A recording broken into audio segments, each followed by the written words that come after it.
ይሄንን ምስል ወይንም ቪዲዮ በማሰራጨት ላይ ያላችሁ ክርስቲያን ወገኖች ባካችሁ የተሳሳተ መረጃ ነውና ራሳችሁን አርሙ። የመጀመሪያው ነገር ይሄ ቪዲዮ ወይንም ይሄ ምስል ለመጀመሪያ ጊዜ ማህበራዊ ሚዲያው ላይ እንኳን የተለቀቀ 28 ነው። እናንተ እየለቀቃችሁበት ያለው ቀን አሁንና መጀመሪያ የተለቀቀበት ቀን ፈጽሞ ይለያያል እና አርሲ ላይ ቤተክርስቲያናቸውን ከጥቃት ለማዳን እያሸሹ እንዳለ አድርጋችሁ የገለጻችሁት መንገድ ትክክል አይደለም። እንደምትመለከቱት ፖስቱ የቆየ ፖስት ነው። ይሄ አንደኛው ነው።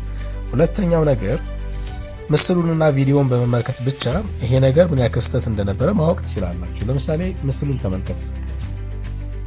እዚህ ጋር እንደምትመለከቱት ይሄ ጉልላቱና መስቀሉ ለአዲስ ቤተክርስቲያን አዲስ ለተመሰረተ ቤተክርስቲያን ወይንም አዲስ ለተሰራ ቤተክርስቲያን እየተወሰደ ያለ እንደሆነ ግልጽ ነው፣ ያስታውቃል። አዲስ ነው፣ ሁሉም ነገሩ አዲስ ነው እንጂ ገጠር ላይ አቧራና የተለያየ እንደምታውቁት የአየር ንብረቱ ሲፈራረቅበት የቆየ ጉልላትና መስቀል አይመስልም።